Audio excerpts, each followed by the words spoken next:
The following is an encore presentation of stories from the Dooralong Transformation Centre. And a very good morning to you from the Rima Central Coast Studios. Evan Knox here with you this morning. Normally here with Phil, but he's away in Mario, England, having a good time and visiting friends, and we look forward to his return. But for the next couple of weeks, guess what? You're stuck with me. So, might as well sit back, relax, get a cup of coffee, and enjoy it. But as usual, we have our Dooralong segment this morning where we can hear stories of life-changing transformation happening up there. And this morning we've got Dean. Good morning, Evan. Good morning, Dean. We were just having a good conversation about basketball, so I like him already. Awesome. So, Dean, let's jump right into it. Tell us about you. Who are you? Where you came from? Growing up? Yes, fill in those blank spots. Well, actually, my age is 42. I've had a good life because I'm still alive. Okay. I grew up with 4 siblings, 4 sisters, 2 older, 2 younger. Where'd you grow up? Sorry, mate? Where'd you grow up? A place called Mulberry. Just near Maitland in the Hunter Valley. Mm-hmm. Beautiful spot. It's sort of rural. We had chooks and dogs and cats and all those kinds of things. I think anything past Rutherford before you hit Singleton, that pretty much falls into that category. It does. So, yes. Yeah, true. Yeah, know that area very well. Yeah, beautiful area. I grew up in a good family, a really good family. Good parents, both worked hard, looked after me really well. Okay. School in Maitland as well? Went to school in Mulberry. Mulberry? And then I did me high school in Curry. Oh, you went to Curry. Yeah. I thought you went to Grossman or Rutherford High School. Yeah, no, Curry High School. Yeah. So you're closer to Curry on that side? Yeah, Mulberry's sort of on the southern side of Curry. Right. Yeah. Okay. So is it Maitland Grossman? Or Grossman? Was it Grossman? Yeah, it is. It's Maitland Grossman, I think. Yeah. A long time since I spent time in Maitland. I was young then. Okay. I could run fast and jump pretty high. Not anymore.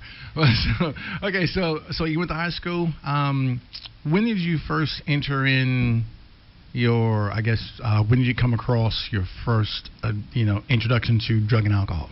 Gambling was my major addiction. Ah, gambling. Yeah, gambling. I've had problems throughout my life with drinking and drugs, but mainly gambling is my main addiction. Right. And probably I was introduced to it at a young age, or exposed to it at a young age, but it became a major problem when I started working, when I started getting my own wage and money coming in. Before that, I never really owned the problem because it was other people's money, my mum and dad's. Yes. So. Wow. Okay. This is going to be a first for me because I haven't heard anyone from Dooralong with the gambling addiction. Okay. So this is going to be new for me. Right. I didn't actually know they actually handled that sort of thing as well too. So interesting terminology there. You didn't really own the problem because it was just your mom and dad's. So did they know? What age did it begin to take hold of you? Probably about the age of 16 when I started working. I started to notice it more because I would earn a wage. I started my apprenticeship as a sheet metal worker in the Hunter Valley, and I started earning money, and I found that from the start I was actually at different weeks I was blowing my wage basically after I got it, not far after I got it, and it was debilitating. Yeah. Yes. Pretty hard. Right. So before you got a job, let's go back to mom and dad. Yep. So obviously you probably were openly asking them to borrow money or money for things. Were you making up reasons to actually borrow money or? No. With mum and dad, my dad raced greyhounds, so that's where I sort of probably fell into the gambling a little bit. We raced greyhounds, and I used to spend a bit of time at the racetrack. So I'd go to the races and race our greyhounds and bet on them, and sometimes we'd win, sometimes we'd lose. But because my dad had sort of given me probably a bit of pocket money after doing a bit of work at home, to blow me money at the racetrack at that age, it didn't bother because I was still getting fed, and I didn't have to pay board or any of those things that you start to do when you're earning your own wage. Yeah. Okay, so you started off just a casual bet here and there? Just a casual bet. Bit of fun. It was all fun back then. Yeah. It was enjoyable. I hadn't crossed the line of addiction yet. Yeah. So. When did you first realize it was getting a hold on you? Age of 16, yeah. Age of 16. When I started earning a wage, and I'd get paid, and I'd go to TAFE one day a week, and sometimes that was of a Wednesday, in memory, of a Wednesday, and I'd get paid, and sometimes I'd go to TAFE, and the TAB wasn't far from the TAFE, and I'd find myself in there betting at lunchtime, and at different times, like after TAFE and that, and then I'd be blowing my money. So small amounts, large amounts? For me, pretty well. As an apprentice, I didn't earn fantastic money. Yeah. It was enough to survive and enjoy life. I could be out going to for a meal with friends, and paying for sport and different things like that. But I was always short of cash, even though I worked. Right. And it was quite embarrassing. Friends had asked me to do social things, and I'd always knock them back because there's no money. Because I'd have no money. Yeah. So when you bets, were the amounts, were they smallish bets? Did you try to curb it by doing, well, I'll just bet a little bit? Or? Yeah, well, I thought that even back at a young age, I thought I'd probably be able to manage it. Like I'd say to myself, well, okay, then I got paid $206, I think from memory was my first sort of wages. And I'd say, like I'm willing to spend like $20 or $30 on betting, and then the rest I'd pay a bit of board and everything like that. I still managed to sometimes pay bills or catch up on pay bills. Like my parents, I think, used to charge me $70 board a week originally. So, and then I got a car, and I had to put petrol and pay for insurance and all the different things that you have to do. I generally kept with most bills, but I found as life went on, and then I stepped up each year, that I'd start eating into that money. I'd say, oh no, I'm not going to pay this week that, and then I'd start gambling more, or I'd set that 30, and then I'd say, oh, another 30, I'll take 30 out of that to gamble, and eventually it got that way that I was gambling my whole wage. And it was. I remember going home a couple of times where I'd blown my whole wage, and in frustration, I'd actually punch holes in walls and that at home, and my parents were really frustrated seeing me head down this track, because we actually have through my family there is a history of alcohol and gambling abuse. Right. Okay. So any of your siblings going down? No, none of my sisters have a problem at all. They're all living a healthy and a good life. I maybe because I was the only boy, I was like my father holds a little bit of regret, because he sort of showed me in around the racetracks and that. Introduced you to it. But it wasn't meant for that way. He he apologizes to me to this day that he wished that he never ever showed me that. But it's not his fault. It's my choice in life. You know. Yeah. And it's just unfortunate that it did turn out that way. That it became a problem for me. Yeah. He meant to show you the ropes of the industry. Maybe you might walk in his shoes or come work with him or help. He's always been a hard worker, and he showed me so many other good things in life apart from gambling and dog racing and stuff like that. It was just something that he enjoys to go and have take his $40 of a Saturday afternoon to go and have a bet on a few horse races and that, and he'll spend that $40 and he'll go home. And he's provided for us 5 children in a really good family and lifestyle. And unfortunately, I'm not one of those type of people that can go to a TAB and say I'm only going to spend $40. To me, I go there and I lose everything, and I have. Yeah. So let's get to a song. Let's come back and let's delve more into that side of the addiction, so people can actually get a good understanding of that. Because there is a lure, there is a pull, and it's a thirst that never. I mean, it can never get enough, and it grows over time, and people just can't seem to understand it sometimes. And there can be some what's the word I'm looking for? A wrong view of it. and people can say, well, it's just a lack of control. It's not. It actually is a disease. Yeah. It actually is. And some people look at it and think, well, no. It's you don't have any willpower, and you need to put some boundaries in place. And we know that, but this disease, I got to get on top of that. I got to work at that, and I don't know how.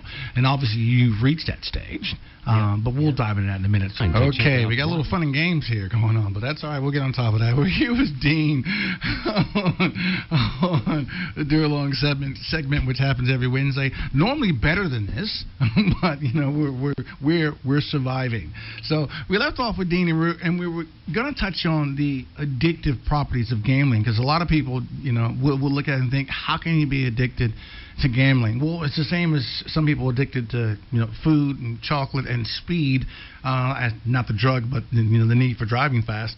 Sure. It does have its addictive properties. Yes. And you said you got that taste at a young age, and you used the term, which I really liked. You owned it because you had your own job and you can pay for it.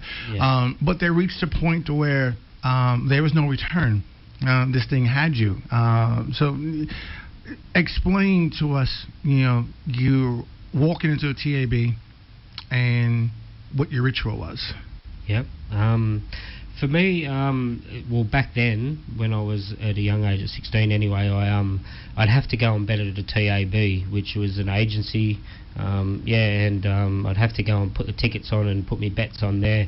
But I knew from a young age, when I did put bets on, that I wasn't like everybody else that was gambling. I'd be putting the next horse race bet on while that one was still running, and I was real frantic in a TAB, and I just couldn't stop. And I knew that I had a problem with it at a young age, because I just didn't gamble like everybody else. I'd look around and people would look at me and see that I had a problem. It was very obvious, and I'd go in to say whether I had $50 or I had $1,000 or I had 50 cents. I would just try and keep that money going. It just kept me in action, and whether I'd win a lot of money or so on, it'd just keep me going for further betting. Yeah. So did you have was it a euphoria, or did you have a heightened sense of emotion? Yeah. What spurred you on? Was it just the thrill of having a bet on, or I think it's an adrenaline rush. For me, it's like a body or a natural body rush. It makes me feel really good within myself. It's an escape for me. It's a place where I can go, and then I don't have to worry about anybody else or anything. It's my own little world, and it takes me away to there. And once I'm doing it, it's a natural intoxication for me. Okay. Yeah. So at that point, one bet wasn't enough, and you had to bet every day. So did you stick to just the dogs and the horses, or did it stray over into the football, the sporting area? How far did this reach? Well, back then it was a lot harder to sort of bet on sport and that, because you don't have the agencies like you can bet on your phone now. Like the last couple of years in addiction's been absolutely terrible for me, because I stepped up to internet betting, which was so much easier and accessible. Doing your own home. Yeah, exactly, I can sit back in my own lounge room, and people don't have to watch my crazy behaviour as a gambler. In a TAB, you can spot me as a compulsive gambler, the same as someone spending a full day on a poker machine, which you can see that they have a problem. Where at home, I can hide that with internet betting. And internet betting was bad because I could transfer funds out of my bank account straight over into the TAB account. And I found as well, with ATMs these days, you have a deposit section of ATMs. So, gambling takes me to a lot of bad places where to get money, I would probably generally, if I run out of money, I would go and hock something or loan something like jewelry or whatever to get money, and then I would be able to go to the ATM, deposit that money straight into my account, and then transfer it over into my TAB account, which kept a constant gambling problem going. And it was just phenomenal, the amount of effort that I would put into doing that. and it was just tiring, very tiring. And so at that point, I'm pretty sure this has taken a toll on your person, well, you yourself, your family, your extended family, and I'm sure that they could actually see it. Yeah, it's a real, Evan, it's a real emotional part to talk about for me, because, you know, I'm actually a father of a beautiful son. He's a good kid, and I was married for a lot of years. I was married for 11 years. I really loved my ex-partner, but during that time, the gambling was really bad, and I really felt sorry for my ex-partner, to the fact that we never really got a chance to really be happy because of my gambling problem, you know, and she stuck by me for a lot of years, and it towards the end it just became too much. So I actually did rehab back in 2005 to try and fix this problem. That was your first stint? Yeah, yeah. I actually did that, and I had 4.5 years of recovery after doing that was at Miracle Haven in Morisset, New South Wales, and it was fantastic. It was the first time I'd ever had time away from the problem in my life, and when I did that, I came back out as a different person, and my wife didn't like that person that came back, that because I was so reliant on her as an addict originally. So you've gone into rehab. Yep. How long did you stay? I stayed there for 11.5 months. And when you came out, completely different person? A completely different person. I was manageable of my life. I was spending a lot more time with my son. I was happy. I was a good person. But your wife didn't like the person who came out. What had changed? I became manageable, and it's hard. It's a really hard thing to explain, but I'd become manageable and in control of my life, and she'd never met that person before.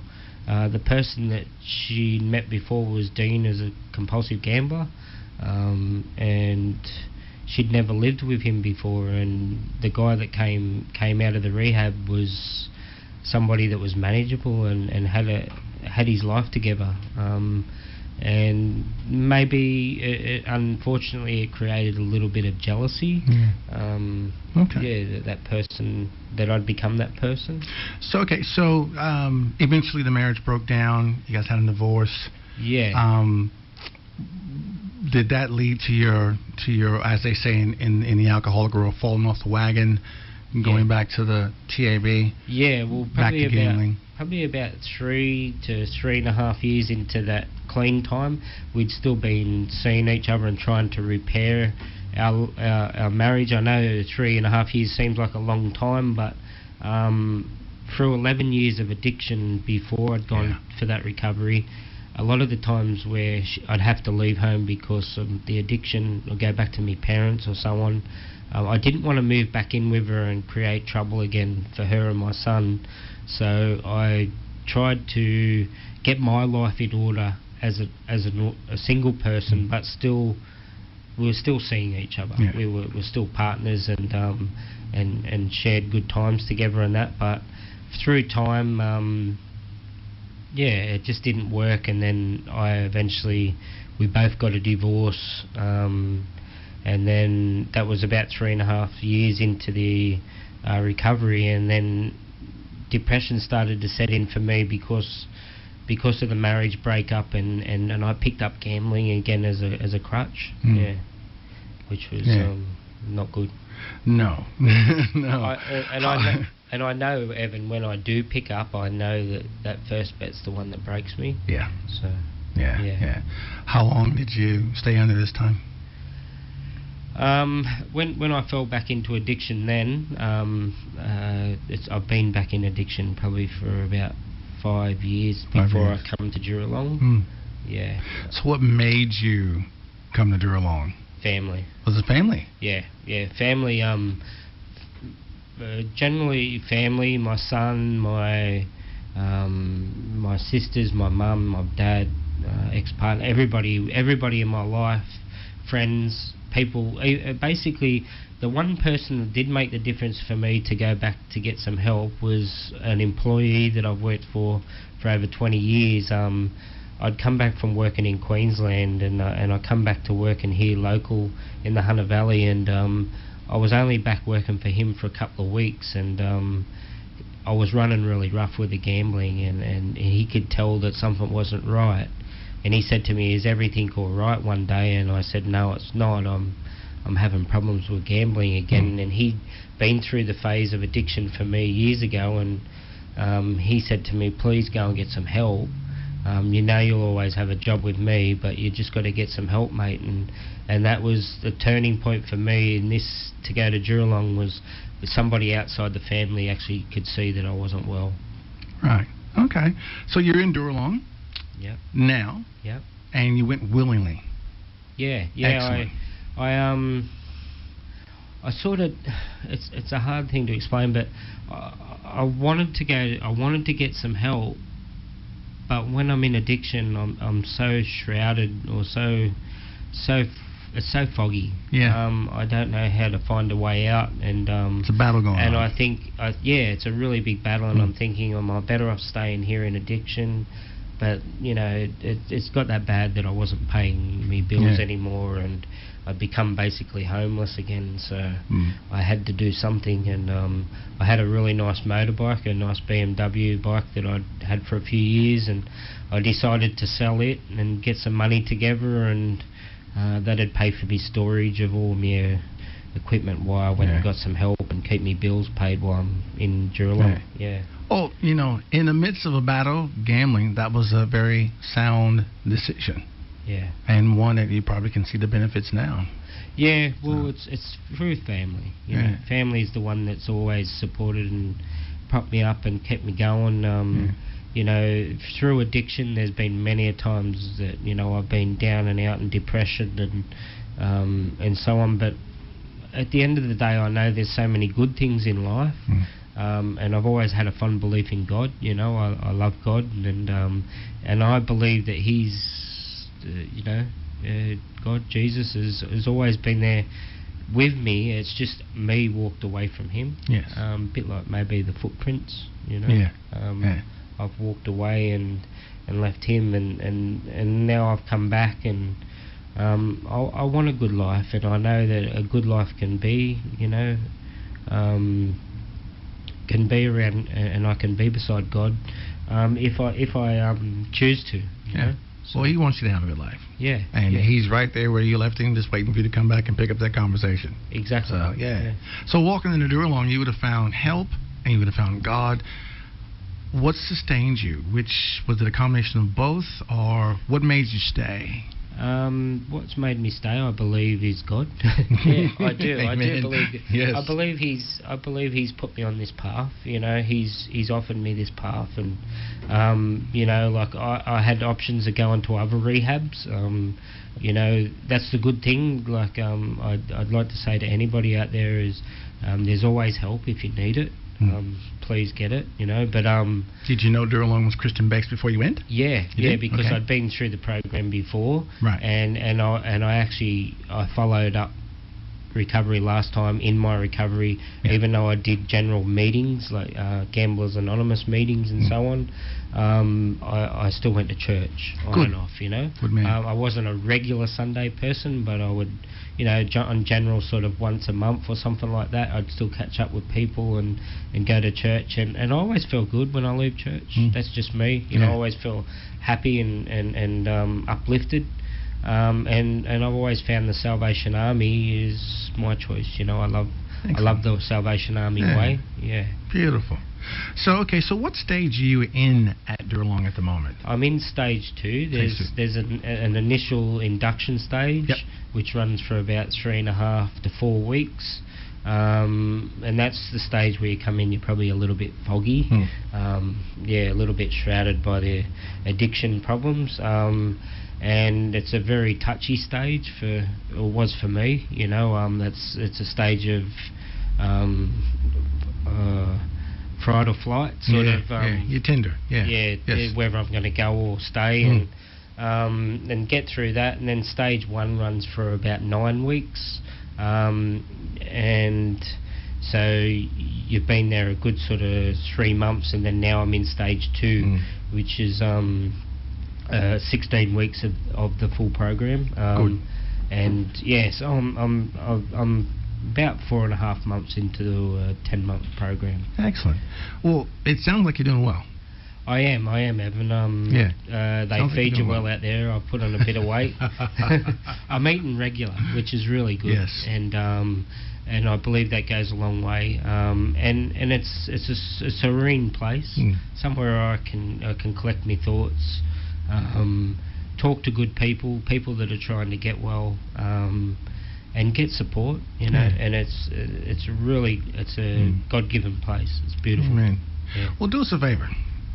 Come back and visit us before you leave. Not a problem, mate. Because you got a few more months. Yeah. Love to see you back in before you exit, or when you enter into the exit program. Love to see you come back in, give us an update. We're all cheering for you. We're all praying for you. Thank you. And glad you're in good hands. I think you know you're in good hands. Yeah. And embrace it. Yeah, I am, mate. Yeah, embrace no it. problem. Yeah, embrace God. Yeah. Hang on to Him clean tight, brother. Yeah. He wants a good life for you. Thank you. Thanks for coming in, Dean. No problem, man. Thank you. You've been listening to an encore presentation of the Dooralong stories, which can be heard live every Wednesday at 10 a.m. and repeated 8 p.m. Sunday and 1 a.m. Wednesday, right here on 94.9 rema.cc.